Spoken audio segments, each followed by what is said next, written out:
पाकिस्तान से जंग में सच साबित हुई योगी की बात। खुद पाकिस्तान ने ही योगी की बात पर लगाई मुहर। कैसे तबाह हुआ पाकिस्तान, एक एक सबूत देखिए।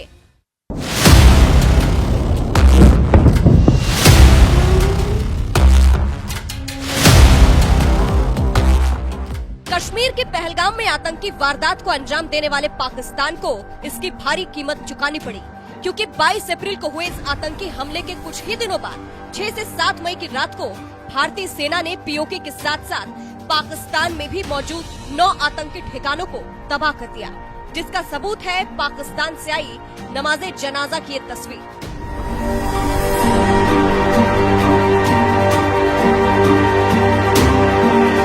भारतीय सेना ने जब आतंकी ठिकानों को तबाह किया तो बौखलाए पाकिस्तान ने ड्रोन और मिसाइल से भारत पर हमला बोल दिया, जिसका भारतीय सेना ने भी मुंहतोड़ जवाब दिया और S-400 एयर डिफेंस सिस्टम से जहां उसके हर हमले को हवा में ही तबाह कर दिया, तो वही पहली बार भारतीय सेना ने पाकिस्तान के खिलाफ अघोषित जंग में ब्रह्मोस जैसी ताकतवर सुपरसोनिक क्रूज मिसाइल लॉन्च की और एक एक कर उसके कई एयरबेस तबाह कर दिए। Following these relentless attacks on our air bases, on our forward positions and on our civilian targets, this was time to convey some message to our adversaries. And therefore, a decision was taken to strike where it would hurt. And towards that, in a swift, coordinated, calibrated attack, we struck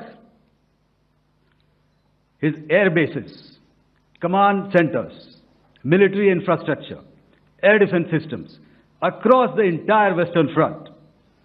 The bases we struck include Chaklala, Rafiki, and mind you, Chaklala is Islamabad, Rahim Yar Khan, Sakar, sending a clear message that aggression will not be tolerated. Pakistan के जिन airbase को भारतीय सेना ने तबाह किया, उसमें भारत की supersonic cruise missile BrahMos ने बड़ी भूमिका निभाई, जिसे पहली बार भारतीय सेना ने पाकिस्तान के खिलाफ इस्तेमाल किया और इसने सटीकता के साथ पाकिस्तानी एयरबेस का काम तमाम करने का काम किया। यही वजह है कि यूपी की राजधानी लखनऊ में जब 11 मई को रक्षा मंत्री राजनाथ सिंह ने इसी ब्रह्मोस सुपरसोनिक क्रूज मिसाइल की प्रोडक्शन यूनिट का उद्घाटन किया, तो इसी दौरान खुद सीएम योगी ने कहा कि ब्रह्मोस की ताकत आपने ऑपरेशन सिंदूर में देखी होगी, नहीं देखी तो किसी पाकिस्तानी से पूछ लेना। ब्रह्मोस मिसाइल क्या होती है, अभी आपने ऑपरेशन सिंदूर के अंदर इस मिसाइल के पराक्रम की एक झलक देखी होगी, और नहीं देखी होगी तो कम से कम पाकिस्तान वालों से पूछ लेना चाहिए कि ब्रह्मोस मिसाइल की ताकत क्या है।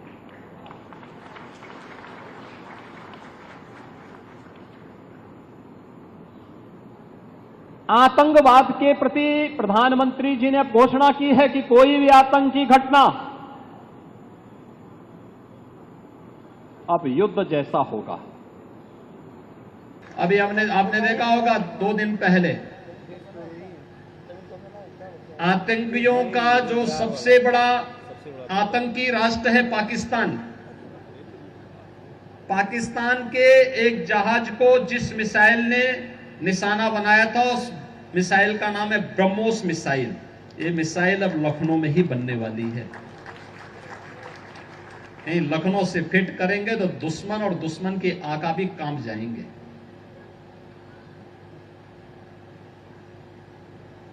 अब लखनऊ में बन रहा है, बड़ी बड़ी तोप बनेंगी तो दुश्मन को कंपाएगी। जिस ब्रह्मोस मिसाइल की ताकत के बारे में सीएम योगी ने बात करते हुए कहा कि ब्रह्मोस की ताकत किसी पाकिस्तानी से पूछ लेना, उस ब्रह्मोस मिसाइल की ताकत का पाकिस्तान को अच्छी तरह से एहसास हो गया है। इसीलिए खुद पाकिस्तान ने सीएम योगी की बात पर मुहर लगा दी और पाकिस्तानी सेना के जनसंपर्क विभाग ISPR के महानिदेशक लेफ्टिनेंट जनरल अहमद शरीफ चौधरी ने बताया कि ब्रह्मोस मिसाइल ने पाकिस्तान में नुकसान पहुंचाया। हालांकि उन्होंने भारत के व्यास और नगरोटा में ब्रह्मोस मिसाइल नष्ट करने का दावा भी किया, लेकिन उनका ये दावा ठीक उसी तरह से फर्जी है जिस तरह से उसने भारत के एयर डिफेंस सिस्टम S-400 को तबाह करने का फर्जी दावा किया था। ब्रह्मोस मिसाइल की खासियत। भारत और रूस ने मिलकर तैयार किया है ब्रह्मोस क्रूज मिसाइल। भारत की ब्रह्मपुत्र और रूस की मोक्स्वा नदी पर रखा गया नाम। डीआरडीओ और रूस के एनपीओ मशीनोस्ट्रोयेनिया ने किया तैयार। दुश्मन के रडार से बचकर सटीक निशाना लगा सकता है ब्रह्मोस। ब्रह्मोस को दागो और भूल जाओ के सिद्धांत पर लॉन्च किया गया। इस ताकतवर मिसाइल की मारक क्षमता 290 किलोमीटर है। इसके एडवांस वजन की रेंज 500 से 800 किलोमीटर तक है। 12 जून 2001 को किया गया था ब्रह्मोस का पहला परीक्षण। नेवी ने 2005 में आईएनएस राजपूत पर पहली ब्रह्मोस प्रणाली शामिल की। भारतीय सेना ने 2007 में अपनी रेजिमेंट के साथ इसे शामिल किया। सूत्रों के मुताबिक अघोषित जंग के दौरान ब्रह्मोस मिसाइल पाकिस्तान के परमाणु जखीरे तक पहुंच गई थी, जिसके सटीक हमले ने पाकिस्तान के रावलपिंडी के नूर खान एयरबेस को भारी नुकसान पहुंचाया था। इसी के पास पाकिस्तान का परमाणु कमांड सेंटर भी है। यही वजह है कि ब्रह्मोस के हमले से थर्राया पाकिस्तान तुरंत अमेरिका के पास गुहार लगाने पहुंच गया कि वो किसी भी हालत में भारत को हमला करने से रोक सके, जिसके बाद अमेरिका सक्रिय हुआ और भारत की शर्तों पर सीज फायर हो चुका। तब जाकर पाकिस्तान ने राहत की सांस ली। बहरहाल ब्रह्मोस मिसाइल की ताकत पर आपका क्या कहना है? अपनी राय हमें जरूर बताएं। साथ ही साथ देश के रक्षा मंत्री राजनाथ सिंह ने ब्रह्मोस मिसाइल के बारे में क्या कुछ कहा, वो भी सुन लीजिए। तो आप सभी यह जानते हैं कि ब्रह्मोस दुनिया के सबसे तेज सुपरसोनिक क्रूज मिसाइल में से एक है। ब्रह्मोस सिर्फ एक हथियार नहीं है, बल्कि यह अपने आप में एक मैसेज है। मैसेज हमारी आर्म्ड फोर्सेस के स्ट्रेंथ का है। मैसेज दुश्मन के प्रति हमारी डेटरेंस का है, प्रतिरोधक क्षमता का है। मैसेज हमारी बॉर्डर्स की सेफ गार्डिंग के हमारी प्रतिबद्धता का है। साथियों, पोखरण परमाणु परीक्षण में महत्वपूर्ण योगदान देने वाले मिसाइल मैन और हमारे पूर्व राष्ट्रपति डॉक्टर एपीजे अब्दुल कलाम ने यह कहा भी था कि unless India stands up to the world, no one will respect us in this world. Fear has no place. Only strength respects strength. अर्थात दुनिया कमजोरों का नहीं, बल्कि शक्तिशाली का सम्मान करती है। उनका विजन था कि हमें अपनी ताकत को और मजबूत करना होगा। जब तक कोई देश ताकतवर नहीं होगा, दुनिया उसका सम्मान नहीं करेगी। आज भारत दुनिया के सबसे शक्तिशाली राष्ट्रों में से एक है। हम लगातार अपनी ताकत और बढ़ा रहे हैं और मैं समझता हूं कि आज जो फैसिलिटी सेंटर शुरू हो रहा है, यह भारत की शक्ति को और मजबूत करने में सहायक होगी। साथियों, यह केवल एक फैक्ट्री का उद्घाटन भर नहीं है, बल्कि मैं समझता हूं कि रक्षा क्षेत्र में भारत की आत्मनिर्भरता की दिशा में एक बहुत बड़ा कदम है। ब्रह्मोस भारत और रूस के हाईएस्ट डिफेंस टेक्नोलॉजी का एक संगम है। जिस तरह हमारा उत्तर प्रदेश प्रयाग स्थित संगम के लिए दुनिया भर में जाना जाता है, उसी तरह आने वाले समय में लखनऊ भी इस टेक्नोलॉजी के संगम के लिए जाना जाएगा। और यह संगम कई अनेक विशेषताओं को अपने अंदर समाहित करता है। आने वाले समय में यह रोजगार के सीधे यानी डायरेक्ट और इनडायरेक्ट अवसर पैदा करेगा। मुझे यह भी विश्वास है कि आने वाले समय में यह क्षेत्र एक ग्रोथ पोल के रूप में उभर कर सामने आएगा।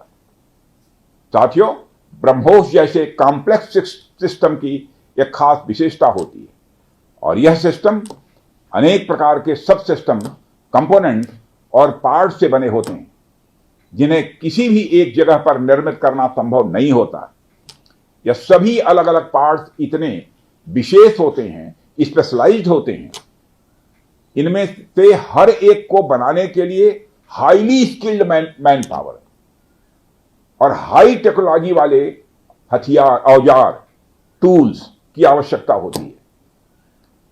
आपको मैं यह बताना चाहूंगा कि हमारी डिफेंस इंडस्ट्री के अंदर देश भर में, चाहे वह डीपीएसयू हो या प्राइवेट सेक्टर की इंडस्ट्रियल यूनिट्स हो या जहां भी स्थापित होती हैं, वहां अपने साथ साथ एमएसएमई यानी छोटी औद्योगिक इकाइयों का एक एंसिलरी इंडस्ट्रियल बेस भी निर्मित करती है और इन एंसिलरी इंडस्ट्रियल बेस से पूरे इलाके का एक सामाजिक आर्थिक विकास होता है। मेरा मानना है कि यह फैसिलिटी सेंटर भी वही भूमिका निभाएगा। और साथियों, जैसा कि आप सब जानते हैं, चाहे भारत सरकार हो या राज्य सरकार, हमारी नीति एकदम साफ है। Make in India, make forward. हमारे लिए रक्षा क्षेत्र में आत्मनिर्भरता का अर्थ बहुत व्यापक है। हम इस विचार के साथ आगे बढ़ रहे हैं कि हमें खुद के लिए तो आर्म्स एंड इक्विपमेंट बनाना ही है, साथ ही साथ में पूरी दुनिया को एक्सपोर्ट भी करना है।